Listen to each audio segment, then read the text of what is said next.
ಚಿದಂಬರ ನಮಸ್ತೆಸ್ತು ಚಿಂತಿತಾರ್ಥಪ್ರದಾಯಿನೇ ಔದುಂಬರ ಸದಾವಾಸ ಚಿದಂಬರ ನಮೋಸ್ತುತೆ. ಎಲ್ಲ ಆತ್ಮಜ್ಯೋತಿಗಳಿಗೆ ಸಾಷ್ಟಾಂಗ ಪ್ರಣಾಮ.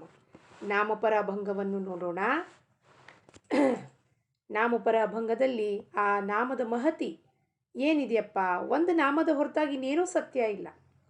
ನಾಮದ ಮಹತ್ವ ತಿಳಿಸ್ಕೊಡೋದು ಅಂದರೆ ಏನಪ್ಪ ಅಂದರೆ, ಇರೋದು ಸತ್ಯ, ಜಗತ್ತಿನಲ್ಲಿ ಇರೋದೇ ಒಂದು ನಾಮ, ಆ ಭಗವಂತನ ನಾಮ. ನಾಮ ಅಂದರೆ ಆ ಪರಬ್ರಹ್ಮ, ನಿರ್ಗುಣ ನಿರಾಕಾರ ಪರಬ್ರಹ್ಮ ವಸ್ತು.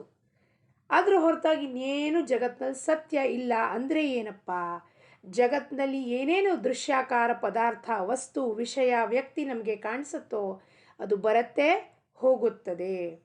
ಸೂಕ್ಷ್ಮ ಶರೀರದಿಂದ ಮನ ಬುದ್ಧಿ ಚಿತ್ತ, ಸೂಕ್ಷ್ಮ ಶರೀರ ಪುನಃ ಪುನಃ ಒಂದು ಶರೀರವನ್ನು ಧಾರಣೆ ಮಾಡುತ್ತೆ. ಆದರೆ ನಾಮ ಏನಿದೆಯೋ ಅದು ಸನಾತನ, ಶಾಶ್ವತ. ಅದಕ್ಕೆ ಹುಟ್ಟಿಲ್ಲ, ಸಾವಿಲ್ಲ, ಹೋಗಂಗಿಲ್ಲ, ಬರಂಗಿಲ್ಲ. ನಾವು ಹೋಗೋದು ಬರೋದು ಮಾಡ್ತೀವಿ ಅಂದರೆ ಮನ ಬುದ್ಧಿ ಚಿತ್ತ ಪುನಃ ಪುನಃ ಹೋಗುತ್ತೆ, ಪುನಃ ಪುನಃ ಬರುತ್ತದೆ. ಅದಕ್ಕೆ ಇಂದಿನ ಈ ನಾಮಕ್ಕೂ ಗೋಂದಾವಲೇಕರ್ ಮಹಾರಾಜರು ಇಂದಿನ ಪ್ರವಚನ ಎರಡು ಎಷ್ಟು ಕೂಡು ಬರುತ್ತಪ್ಪ. ಎಲ್ಲ ಸಂತರು ಹೇಳೋದು ಒಂದೇ ಒಂದು ಮಾತು, ಏನು, ಆ ನಾಮದ ಹೊರತಾಗಿ ಏನೂ ಸತ್ಯ ಇಲ್ಲ. ಶಾಶ್ವತ, ಸ್ಥಿರ, ಅಖಂಡ, ಅಭಂಗ ಇರೋದೇನು, ಆ ಭಗವಂತನ ನಾಮ. ಅದನ್ನು ನಾವು ಗಟ್ಟಿಯಾಗಿ ಹಿಡ್ಕೊಂಡ್ರೆ ನಮಗೆ ಎಲ್ಲ ಮರ್ಮವೂ ತಿಳಿಯುತ್ತೆ. ಭಕ್ತಿ ಅಂದರೆ ಗೊತ್ತಾಗತ್ತೆ, ಕರ್ಮ ಅಂದರೆ ಗೊತ್ತಾಗತ್ತೆ, ಜ್ಞಾನ ಅಂದರೆ ಗೊತ್ತಾಗತ್ತೆ, ಈ ನಿಷ್ಕಾಮ ಕರ್ಮ ಅಂದರೆ ಏನು ಗೊತ್ತಾಗತ್ತೆ, ವಿದೇಹ ಮುಕ್ತಿ ಅಂದರೆ ಏನು ಗೊತ್ತಾಗತ್ತೆ. ನಾಮವನ್ನು ಸಂಪೂರ್ಣವಾಗಿ ಹಿಡ್ಕೋಬೇಕು, ನಾಮಕ್ಕೆ ಸರೆಂಡರ್ ಆಗಬೇಕು ನಾವು. ಅದಕ್ಕೆ ರಾಜಾರಾಮ್ ಮಹಾರಾಜರು ಈ ಅಭಂಗದ ಮುಖಾಂತರ ಏನು ಹೇಳ್ತಾರಪ್ಪ, ಚಿದಂಬರ ನಾಮ ವೀಣೆ ಬೋಲಣೆ, ಚಿದಂಬರ ನಾಮ ವೀಣೆ ಬೋಲಣೆ, ಕದಾ ಹೇ ವಾಚೆ ಏವು ನೇದಿ, ಚಿದಂಬರ ನಾಮ ರಾಹು ದ್ಯಾವೆ ಮುಖಿ, इतर शब्द मुखी करी वाचा, तुझा शब्द वाचे नये बा बोलता, नामाची तत्वता एक आहे, दास म्हणे चित्तरंगे तुझे नामी, इतुके देई स्वामी ಚಿದಂಬರ. ಆ ಚಿದಂಬರ ನಾಮದ ಹೊರತಾಗಿ ಕದಾ ಹೇ ವಾಚೆ ಏವು ನೇದಿ, ವಾಚಾಗೆ ಚಿದಂಬರ ನಾಮದ ಹೊರತಾಗೆ ಇನ್ನೇನು ಬರಕೂಡುದು ಅಂತ ಹೇಳ್ತಾರೆ. ಹಾಗಂದ್ರೆ ಮನಸ್ಸು ಪ್ರಶ್ನೆ ಮಾಡುತ್ತೆ. ಏನು ಪ್ರಶ್ನೆ ಮಾಡತ್ತಪ್ಪ ಮನಸ್ಸು? ಅಲ್ರಿ, ನೀವೀಗ ಚಿದಂಬರ ನಾಮದ ಹೊರತಾಗಿ ನಾವೇನು ಮಾತಾಡಬಾರ್ದೇನ್ರಿ? ಜಗತ್ತಿನಲ್ಲಿ ನಾವು ಹಿಂಗೆ ಮಾತಾಡಬೇಕು, ನಮ್ಮ ಗಂಡನ ಜೊತೆ ಮಾತಾಡೋಂಗಿಲ್ಲೇನು, ಮಕ್ಕಳ ಜೊತೆ ಮಾತಾಡೋಂಗಿಲ್ಲೇನು, ಸೊಸೆ ಜೊತೆ ಮಾತಾಡೋಂಗಿಲ್ಲೇನು ಅನ್ನೋದು ಮನಸ್ಸು ಇಂಥ ಒಂದು ಕೀಳುಮಟ್ಟದ ಪ್ರಶ್ನೆಗಳನ್ನು ಕೇಳುತ್ತೆ. ಈ ಪ್ರಶ್ನೆಗೇನು ಇದಿಲ್ಲ, ಆನ್ಸರ್ ನಮಗೆ ಗೊತ್ತಿದೆ, ಆದರೂ ಇಂಥ ಪ್ರಶ್ನೆ ಮಾಡ್ತಾರೆ. ಅದಕ್ಕೆ ಕದಾ ಹೇ ವಾಚೆ ಏವುನೇದಿ, ಆ ನಾಮದ ಹೊರತಾಗಿ ಏನು ಬರಬಾರ್ದು ಅಂದರೆ, ಆ ಭಗವಂತನ ನಾಮ ಸದೈವ ನನ್ನ ಒಳಗೆ ನಡೀತಾ ಇರಬೇಕು. ಅಂದರೆ ವಾಚಾದಿಂದ ನಾವು ಮೂಕರಾಗಬೇಕು. ಅದನ್ನೇ ಮಹಾರಾಜರು ಇವತ್ತು ಪ್ರವಚನದಲ್ಲಿ ಹೇಳಿದ್ರು. ಏನಪ್ಪ ಮೂಕರಾಗಬೇಕು? ನನ್ನ ವ್ಯವಹಾರದ ಪೂರ್ತಿಗೆ ಎಷ್ಟು ಮಾತುಗಳನ್ನು ಇದೆಯೋ, ಸಂಸಾರದೊಂದಿಗೆ, ವ್ಯವಹಾರದೊಂದಿಗೆ, ಆಫೀಸ್ನಲ್ಲಿ ಬಾಸ್ ಜೊತೆ ಮಾತಾಡಲೇಬೇಕಾಗತ್ತೆ. ಕೆಲಸದಿಂದ ಎಲ್ಲ ಕೆಲಸದಿಂದ ತೆಗೆದಾಕ್ತಾರೆ ಅವರು. ಯಾರ ಮನೆಗೆ ಬರ್ತಾರೋ, ಆಳು ಕಾಳು, ದೊಡ್ಡ ದೊಡ್ಡ ಮನೆ ಇರುತ್ತೆ, ಆಳು ಕಾಳಿಗೆ ಇರ್ತಾವೆ, ಹೊಲ ಮನೆ ಇರುತ್ತೆ, ಅಲ್ಲಿ ಆಳು ಕಾಳುಗಳು ಕೆಲಸ ಮಾಡ್ತಾವೆ, ಅವ್ರ ಜೊತೆ ಮಾತಾಡಬೇಕು, ವ್ಯವಹಾರ ಮಾಡಬೇಕು. ಆ ಎಲ್ಲ ವ್ಯವಹಾರದಲ್ಲೂ ಚಿದಂಬರ ನನಗೊಂದು ಆ್ಯಕ್ಟಿಂಗ್ ಕೊಟ್ಟಿದ್ದಾನೆ, ಅದರಂತೆ ನಾನು ವರ್ತಿಸಬೇಕು. ಅವರ ಪ್ರಾರಬ್ಧದಲ್ಲಿ ಕೈ ಹಾಕಬಾರ್ದು, ಅವ್ರಿಗೆ ಬೋಧನೆ ಮಾಡಬಾರ್ದು, ಅವರ ಸಲುವಾಗಿ ಅವ್ರ ಬಗ್ಗೆ ನಿಂದನೆ ಮಾಡಬಾರ್ದು, ಅವರು ನಮಗೆ ಏನಾದ್ರು ಬೈದರೆ ಅಪಮಾನಗಳನ್ನು ಅದಕ್ಕೆ ವಿಷಾದ ಪಡಬಾರ್ದು. ಇದನ್ನು ಇಷ್ಟು ವ್ಯವಹಾರದ ಪೂರ್ತಿಗೆ ನಮ್ಮ ಜೀವನದಲ್ಲಿ ಮಾತುಗಳನ್ನು ಇಟ್ಕೊಂಡ್ರೆ ಬಾಕಿ ಎಲ್ಲ ಸಮಯವೂ ನಾವು ಹೆಂಗಿರ್ತೀವಿ? ಮೂಕರಾಗಿರ್ತೀವಿ. ಯಾಕೆಂದರೆ ಈ ನಾಲಿಗೆ ಕೊಟ್ಟಿರೋದು ಕೇವಲ ಆ ಭಗವಂತನ ನಾಮ ತಗೊಳ್ಳಿಕ್ಕೆ. ಅದರ ಹೊರತಾಗಿ ಇನ್ನೇನಕ್ಕೂ ನಾಲಿಗೆ ಕೊಟ್ಟಿಲ್ಲ, ಇದನ್ನು ವಾಚಾನ ಏನಕ್ಕೂ ಕೊಟ್ಟಿಲ್ಲ ಭಗವಂತ. ನನ್ನ ನಾಮವನ್ನು ತಗೊಳ್ಳೋದ್ರಿಂದ ನಿಂದೇನಿದು ಉದ್ಧಾರ ಆಗತ್ತಪ್ಪ, ನಿನಗೆ ಗೊತ್ತಾಗತ್ತೆ ನೀನು ಈ ಚಕ್ರದಲ್ಲಿ ಸಿಕ್ಕಾಕೊಂಡು ಏನು ಒದ್ದಾಡ್ತಿದ್ಯಾ, ಅದಕ್ಕೆ ನಾಮವನ್ನು ಕೊಟ್ಟಿದ್ದೀನಿ, ಫ್ರೀ ಆಫ್ ಕಾಸ್ಟ್ ಕೊಟ್ಟಿದ್ದೀನಪ್ಪ, ತಗೋ ಅಂದರೂ ಕೂಡ ಫ್ರೀ ಇರೋ ವಸ್ತು ನಮಗೆ ಬೇಕಾಗಿಲ್ಲ. ನಮಗೆ ಅದು ರೊಕ್ಕ ಕೊಟ್ಟು ಇಷ್ಟೊಂದೆಲ್ಲ ಕಟ್ಕೊಂಡು ಕಡೆಗೆ ಬಿಟ್ಟು ಹೋಗೋ ವಸ್ತುಗಳ ಮೇಲೆ ನಮಗೆ ಮಮತ್ವ ಇದೆ. ಫ್ರೀಯಾಗಿ ಕೊಟ್ಟೇನೆ ಆಕ್ಸಿಜನ್, ಫ್ರೀಯಾಗಿ ಕೊಟ್ಟಿದ್ದಾನೆ ನೀರು, ಗಾಳಿ, ನೀರು, ಜಾಗ, ಪೃಥ್ವಿ ಎಲ್ಲವೂ ಫ್ರೀ ಕೊಟ್ಟಿಯಾನೆ ನಮಗೆ. ನಾವೇನು ದುಡ್ಡು ಕೊಟ್ಟಿದ್ದೀವಿ ಅದಕ್ಕೆ? ಪ್ರಪಂಚ ಸೃಷ್ಟಿ ಮಾಡಿದಾಗ ಪೃಥ್ವಿ, ನೀರು, ಜಲ, ವಾಯು ಎಲ್ಲವನ್ನೂ ಫ್ರೀ ಕೊಟ್ಟ. ಅದ್ರ ಜೊತೆಗೆ ತನ್ನ ನಾಮವನ್ನು ಫ್ರೀ ಕೊಟ್ಟುಬಿಟ್ಟ. ನಾನೇ ನನ್ನನ್ನು ಕೊಟ್ಟು ಬಿಡ್ತೀನಿ ತಗೊಳ್ರಪ್ಪ. ಆದರೆ ನಾವು ಏನು ಮಾಡ್ತೀವಿ? ಜಗತ್ತೇ ಸತ್ಯ ಅಂದ್ಕೊಂಡ್ಬಿಟ್ಟಿದ್ದೀವಿ. ಜಗತ್ತಿನ ಮಾತು ಸತ್ಯ. ಏನು ಮಾತಾಡಬೇಕು ಚಂದ ಅನ್ಸುತ್ತಪ್ಪ ಅಷ್ಟೇ ಮಾತಾಡಬೇಕು, ಇಲ್ಲಾಂದರೆ ಮೌನನೇ ಭಾಳ ಚೆನ್ನಾಗಿರುತ್ತದೆ ಅಂತ ಒಂದು ಕೋಟ್ ಬಂದಿತ್ತು. ಮಾತಾಡಬೇಕು ಅಂದರೆ ಮಧುರವಾದ ಮಾತು ಏನು? ಭಗವಂತನ ಮಾತೇ ಮಧುರವಾದ ಮಾತು. ಇನ್ನು ಬಾಕಿ ಎಲ್ಲ ಮಾತು ಏನು?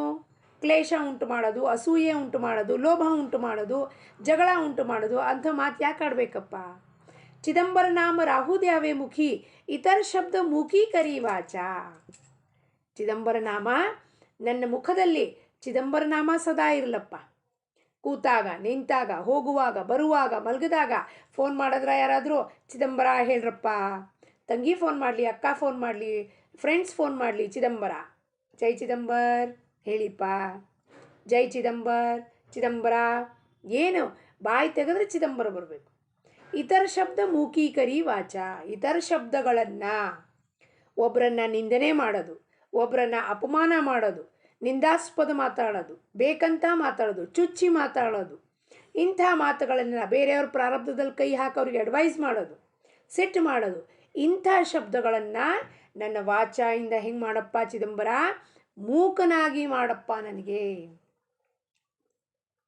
ಮೂಕನಾಗಿ ಅಂದರೆ ಅಲ್ಲಿ ಅವಶ್ಯಕತೆ ಇಲ್ಲ ಮಾತಾಡೋದು ಅಂತ ಹೇಳ್ತಾರೆ ಸ್ವಾಮಿ. ರಾಜಾರಾಮ್ ಮಹಾರಾಜ್ ಹೇಳ್ತಾರಲ್ಲ, ಅವಶ್ಯಕತೆ ಇಲ್ಲ. ಎಲ್ಲ ಅವಶ್ಯಕತೆ ಇಲ್ವೋ ಮೂಗು ತೂರಿಸಿ ಬಾಯಿ ತೂರಿಸಿ ಮಾತಾಡಬೇಡ್ರಿ. ದುಜಾ ಶಬ್ದ ವಾಚೆ ನಯೇ ಬಾ ಬೋಲತಾ, ನಾಮಾಚಿ ತತ್ವತಾ ಏಕಾಹೇ. ನಾಮಾಚಿ ತತ್ವತ, ನಾಮದಲ್ಲೇ ಎಲ್ಲವೂ ಅಡಗಿದೆ. ಆ ತತ್ವ, ನಾಮ ಎಂಬುದು ಏನದು? ತತ್ವ. ಗುರು ಹೆಂಗೆ ಒಂದು ತತ್ವ? ನಾಮ ಅಂದರೆ ಅದು ತತ್ವ. ಅದು ಒಂದು ಶುದ್ಧವಾದ ನಿರ್ವಿಕಾರ, ನಿರಾಕಾರ, ನಿರ್ಗುಣ, ಶುದ್ಧವಾದ ತತ್ವ ನಾಮ. ಆ ನಾಮದಲ್ಲಿ ಎಲ್ಲವೂ ಅಡಗಿದೆ. ನಾಮದಲ್ಲಿ ಭಗವಂತನ ರೂಪನೂ ಅಡಗಿದೆ. ಚಿದಂಬರ ಅಂದ ಕೂಡಲೇ ನಮ್ಮ ಕಣ್ಮುಂದೆ ಅವತಾರ ತಾಳಿದ್ದ ಪೂರ್ಣ ಬ್ರಹ್ಮನಾದ ಆ ಗುಂಡಿಧರ ಕಣ್ಮುಂದೆ ಬರ್ತಾನೆ. ಸಾವಿತ್ರಿ ಮಾತಾ, ಸರಸ್ವತಿ ಮಾತಾ ಕಣ್ಮುಂದೆ ಬರ್ತಾರೆ. ರಾಜಾರಾಮ್ ಮಹಾರಾಜರು ಕಣ್ಮುಂದೆ ಬರ್ತಾರೆ. ವಿಠಾಬಾಯಿ ಬರ್ತಾರೆ. ಕಣ್ಮುಂದೆ ಸಭೆ ಬರುತ್ತೆ, ಎಲ್ಲಿ ಸ್ವಾಮಿ ಯಾವಾಗಲೂ ಎಲ್ಲರಿಗೂ ಬೋಧನೆ ಮಾಡ್ತಿದ್ರು. ಮತ್ತು ಸ್ವಾಮಿ ಕಾಲ್ನಡಿಗೆದಲ್ಲಿ ಯಾವ್ಯಾವ ಊರಿಗೆ ಹೋಗ್ತಿದ್ರು, ಅಲ್ಲಿ ಹೆಂಗೆ ಭಕ್ತರನ್ನು ಉದ್ಧಾರ ಮಾಡಿದರು, ಅದೆಲ್ಲ ಆಖ್ಯಾನಗಳು ಕಣ್ಮುಂದೆ ಬರುತ್ತೆ. ಹೆಂಗೆ ಭಕ್ತರನ್ನು ಎತ್ತು ಕಟ್ತಿದ್ರು ಸ್ವಾಮಿ, ಅದೆಲ್ಲ ಕಣ್ಮುಂದೆ ಬರುತ್ತೆ. ಅವನು ಒಂದು ನಾಮದಲ್ಲಿ, ಚಿದಂಬರ ಅಂತ ಒಂದು ನಾಮದಲ್ಲಿ ಎಲ್ಲವೂ ಬಂದುಬಿಡುತ್ತೆ. ದುಜಾ ಶಬ್ದ ವಾಚೆ ನಯೇ ಬಾ ಬೋಲತ. ಅಪ್ಪ ನನಗಿನ್ನೇನು ಮಾತೇ ಕೊಡಬೇಡ ಅಂತ ಹೇಳ್ತಾರೆ ರಾಜಾರಾಮ್ ಮಹಾರಾಜರು. ನಯೇ ಬಾ ಬೋಲತ. ಇನ್ನೊಂದು ಶಬ್ದ ಇರೋದು ಒಂದೇ ತತ್ವ, ಏನಪ್ಪ? ಚಿದಂಬರ. ಆ ಚಿದಂಬರನ ಬಿಟ್ಟು ಇನ್ನೊಂದು ಮಾತಾಡಿದ್ರೆ ಸೆಕೆಂಡ್ ಶಬ್ದ ಆಗೋಗುತ್ತಲ್ಲಿ, ಜಗತ್ತು ಬಂದೋಗುತ್ತಲ್ಲಿ. ಚಿದಂಬರನ ಬಿಟ್ಟು ನಾನು ಏನಾರು ಮಾತಾಡಿದ್ರೆ, ಇವ್ರ ಬಗ್ಗೆ ಮಾತಾಡಿದ್ನೆ, ಗಾಸಿಪ್ ಮಾಡಿದ್ನೆ, ಅವ್ರ ಮನೆಯೊಳಗೆ ಹೊಕ್ಕಾಟ ಮಾಡಿದ್ನೆ, ಅದು ಒಂದು ಮಾತು ಬಿಟ್ಟು ಇನ್ನೊಂದು ಮಾತು ನಾನು ಆಡದೆ, ಇದು ಭಾಳ ಕಠಿಣ ಇದೆ ರೀ ಮಹಾರಾಜ್. ಭಾಳ ಭಾಳ ಭಾಳ ಕಠಿಣ ಇದೆ. ಇನ್ನೊಬ್ಬರ ಬಗ್ಗೆ ಮಾತಾಡೋಂಗಿಲ್ಲ. ತತ್ವ ಇರೋದು ಒಂದು. ಅವನೇ ಎಲ್ಲ ಕಡೆ ಸರ್ವತ್ರವೂ ಇದ್ದಾನೆ. ಏಕೋಹಂ ಬಹುಸ್ಯಾಂ ಪ್ರಜಾಯೇತ್. ಅವನೇ ಎಲ್ಲರ ಸ್ವರೂಪದಲ್ಲೂ, ಎಲ್ಲರ ರೂಪದಲ್ಲೂ ಅವನೇ ನೆಲೆಸಿದ್ದಾನಲ್ಲಿ ಸೃಷ್ಟಿಯಲ್ಲಿ. ಅಂದಮೇಲೆ ಇನ್ನೊಬ್ಬರ ಬಗ್ಗೆ ಮಾತಾಡಲಿಕ್ಕೆ ಏನೂ ವಸ್ತುನೇ ಇಲ್ಲ, ವಿಷಯನೂ ಇಲ್ಲ. ಅದಕ್ಕೆ ದುಜಾ ಶಬ್ದ ವಾಚೆ ನಯೇಬಾ ಬೋಲತ, ಬರಲೇ ಕೂಡ್ದು ಅಂತಾರೆ ರಾಜಾರಾಮ್ ಮಹಾರಾಜರು. ಇನ್ನೊಂದು ಶಬ್ದ ಬಂತು, ಅಲ್ಲಿ ದ್ವೈತ ಶುರುವಾಯಿತು. ಇನ್ನೊಂದು ಶಬ್ದ ನಾನೇನಾದ್ರು ಮಾತಾಡಿದ್ರೆ ಒಬ್ಬರ ಬಗ್ಗೆ, ನಾನು ನೀವು ಎಲ್ಲರೂ ಒಂದೇ ಇದ್ದೀವಿ ಅಂದಮೇಲೆ ಇನ್ನೊಂದು ಶಬ್ದ ನಿಮ್ಮ ಬಗ್ಗೆ, ನೀವು ಹಿಂಗಿದ್ದೀರಾ, ನೀವು ಹಂಗಿದ್ದೀರಾ, ನೀವು ಹಿಂಗೆ ಮಾಡ್ತೀರಾ, ಹಂಗೆ ಮಾಡ್ತೀರಾ ಅನ್ನೋ ಒಂದು ಶಬ್ದ ನಾನು ಆಚೆ ತೆಗೆದ್ನ, ಚಿದಂಬರದಿಂದ ನಾನು ಬೇರೆ ಆಗೋಗ್ತೀನಿ. ಚಿದಂಬರದಿಂದ ಆಚೆ ಹೋಗ್ತೀನಿ. ಜನ ಎಲ್ಲ ಬಂದು ಒಳಗೆ ಹೊಕ್ಕೊಂಡು ಕೂತ್ಕೋತಾರೆ. ಯಾರಿರಬೇಕಲ್ಲಿ ಪರ್ಮನೆಂಟ್ಲಿ? ಒಂದು ಓರೆಯಲ್ಲಿ ಒಂದೇ ತಲ್ವಾರ್ ಇರ್ಲಿಕ್ಕೆ ಸಾಧ್ಯ. ಇವು ಎರಡು ತಲ್ವಾರ್ ಇರ್ಲಿಕ್ಕೆ ಸಾಧ್ಯ ಇಲ್ಲ. ಇಲ್ಲ ಚಿದಂಬರ ಇರ್ಲಿಕ್ಕೆ ಸಾಧ್ಯ, ಇಲ್ಲ ಜಗತ್ತು ಇರ್ಲಿಕ್ಕೆ ಸಾಧ್ಯ. ಇಲ್ರಿ ನಾನು 2 ಬೋಟಲ್ ಕಾಲಿಡ್ತೀನಿ ರೀ, ಆಗೋದಿಲ್ಲ ಮಹಾರಾಜ್. ಒಂದೇ ಬೋಟಲ್ಲಿ 2 ಬೋಟಲ್ ಕಾಲಿಟ್ರೆ ಬ್ಯಾಲೆನ್ಸ್ ಹೋಗಿ ಬಿದ್ದು ಬಿಡ್ತೀವಿ ನೀರಿನಾಗ ನಾವು. ಪ್ರಪಂಚ ಎಂಬುವ ಬೋಟು, ಪರಮಾರ್ಥ ಎಂಬುವ ಬೋಟು. ಯಾರನ್ನು ಆಯ್ಕೆ ಮಾಡ್ಕೋಬೇಕು? ಇಡೀ ಜಗತ್ತನ್ನು ಒಂದು ನಮ್ಮ ತಕಡಿದಲ್ಲಿ ಇಟ್ಟರೆ, ಇನ್ನೊಂದು ಕಡೆ ಚಿದಂಬರನ ಇಟ್ಟರೆ ಯಾವ ತಕಡಿ ಭಾರ, ಯಾವ ಕಡೆ ಭಾರ ಜಾಸ್ತಿ ಆಗುತ್ತಪ್ಪ? ಚಿದಂಬರನ ಕಡೆ ಭಾರ ಆಗುತ್ತೆ. ಅವನೇ ಸರ್ವಸ್ವ ಇದ್ದಾನೆ ಅವ್ನು ನಮ್ಮೊಂದು ಸರ್ವಸ್ವ ಇದ್ಮೇಲೆ ನಾವು ಅವನನ್ನು ಬಿಟ್ಟು ಜಗತ್ತನ್ನು ಎದಕ್ಕೆ ಹಿಡ್ಕೋಬೇಕಾಗಿದೆ? ಕೆಲಸ ಇಲ್ಲದ್ದು. ಜಗತ್ತಿನಲ್ಲಿ ಬಂದಿರೋದು ಪ್ರಾರಬ್ಧದಿಂದ ದೇಹ ಬಂದಿದೆ. ಅದು ಯಾಕೆ ಪ್ರಾರಬ್ಧ ಕೊಟ್ಟಿದ್ದಾನೆ? ಕರ್ಮಗಳನ್ನು ಕಳ್ಕೊಂಡು ಪುನಃ ನನ್ನಲ್ಲಿ ಒಂದಾಗಪ್ಪ ಅಂತ. ಅದನ್ನು ಮರ್ತಿ ಪುನಃ ಜಗತ್ತಿನ ಕೊಚ್ಚೆನಲ್ಲಿ ನಾವು ಬಿದ್ದಿದ್ರೆ ಯಾವತ್ತು ನಮ್ಮ ಉದ್ಧಾರ ಆಗತ್ತೆ? ಅದಕ್ಕೆ ಅವ್ರು ಏನು ಹೇಳ್ತಾರೆ? ದುಜಾ ಶಬ್ದ ವಾಚೆ ನಯೇ ಬಾ ಬೋಲತಾ ದಾಸಮಣೆ ಚಿತ್ತರಂಗೆ ತುझे ನಾಮಿ ಇತುಕೆ ಇದೆ ಈ ಸ್ವಾಮಿ ಚಿದಂಬರ. ಈ ಚಿತ್ತ ಅಂದರೆ ಏನಪ್ಪ? ಸಬ್ ಕಾನ್ಷಿಯಸ್ ಮೈಂಡ್, ಸುಪ್ತ ಮನಸ್ಸು.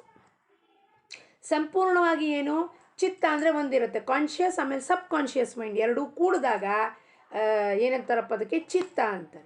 ಇದು ನಮ್ಮ ಕೆಲಸ ಮಾಡ್ತಿರೋದು ಎಷ್ಟೀಗ? ಬಾಹ್ಯವಾದ ಮನಸ್ಸು 5%, ಯಾವ್ದ್ರಲ್ಲಿ ನಾವು ಬೆಳಗಿನ ಸಂಜೆ ತಂಗ ಮಾತಾಡ್ತೀವಿ. ಇನ್ನು 95% ಏನು ಸುಪ್ತ ಮನಸ್ಸಿದೆಯೋ, ಸಬ್ ಕಾನ್ಷಿಯಸ್ ಮೈಂಡ್, ಅದು ಇವೆಲ್ಲ ಮಾತಾಡಿದೆಲ್ಲವೂ ಹೋಗಿ ಅದ್ರಲ್ಲಿ ಹೋಗಿ ಸೇರ್ಕೋತಾವೆ, ಮೆಮೊರಿ ಆಗತ್ತೆ. ಒಬ್ಬರನ್ನು ನೋಡೋದು ಕೂಡಲೇ ಅವ್ರ ಬಗ್ಗೆ ಕ್ರೋಧ ಇದೆಯೋ, ಅಸೂಯೆ ಇದೆಯೋ, ಅವ್ರ ಬಗ್ಗೆ ಒಳ್ಳೆ ಮಾತಿದೆಯೋ, ಸದ್ಭಾವನೆ ಇದೆಯೋ, ಎಲ್ಲವೂ ಆ ಸುಪ್ತ ಮನಸ್ಸಿನಲ್ಲಿ ಅಡಗಿರ್ತಾವೆ. ವಾಸನ, ಸುಪ್ತ ಮನಸ್ಸು ಅಂದರೆ ವಾಸನಾ ಕೇಂದ್ರ. ಈಗ ಯಾವಾಗ ಒಬ್ಬರನ್ನು ನೋಡಿದ ಕೂಡಲೇ ಎದುರುಗಡೆ ಇವ್ರು ಭಾಳ ಮಾತಾಡ್ತಾರೆ, ಇವ್ರು ಭಾಳ ತಮ್ಮಿಗೆ ತಾವೇನೋ ಗ್ರೇಟ್ ಅನ್ಕೊಂಡ್ಬಿಟ್ಟಾರೆ ಅನ್ನೋದು ಎಲ್ಲ ಅಡಗಿತ್ತು? ಸುಪ್ತ ಮನಸ್ಸಿನಲ್ಲಿ ವಾಸನ ಅಡಗಿತ್ತು. ಅವರನ್ನು ನೋಡೋದು ಕೂಡಲೇ ಅದು ಆಚೆ ಬರುತ್ತೆ. ನಾವಂತೀವಿ ಅದಕ್ಕೆ ರೆಸ್ಪಾನ್ಸ್ ಟು ಸ್ಟಿಮ್ಯುಲೈ. ಅಂದರೆ ಒಂದು ಪ್ರಚೋದನೆ ಅಲ್ಲಿ ಮಾಡೋದು ಕೂಡಲೇ ಠಕ್ ಅಂತ ಟ್ರಿಗರ್ ಮಾಡೋದು ಕೂಡಲೇ ಒಳಗಿದ್ದಿದ್ದು ಮಾತು ಆಚೆ ಬಂತು. ನಾವು ಆಚೆ ಆಡೋದು ಕೂಡಲೇ ಏನಾಯಿತು? ನಾವು ಚಿದಂಬರನಿಂದ ಬೇರೆ ಆದ್ವಿ. ಅಲ್ಲಿ ತನಕ ನಾನು ಚಿದಂಬರನ ಜೊತೆಗಿದ್ದೆ ಒಳಗೆ, ನನಗೆ ಎದಕ್ಕೆ ಬೇಕಾಗಿದೆಯಪ್ಪ. ಆದರೆ ಅವ್ರನ್ನ ನೋಡೋದು ಕೂಡಲೇ, ಅವ್ರ ಮಾತು ಕೇಳೋದು ಕೂಡಲೇ, ಇವ್ರು ಮಾತಾಡ್ತಿದ್ದಾರಾ? ಅವ್ರ ಬಗ್ಗೆ ಒಂದು ವಿಚಾರ ಎಲ್ಲಿಂದ ಬಂತು?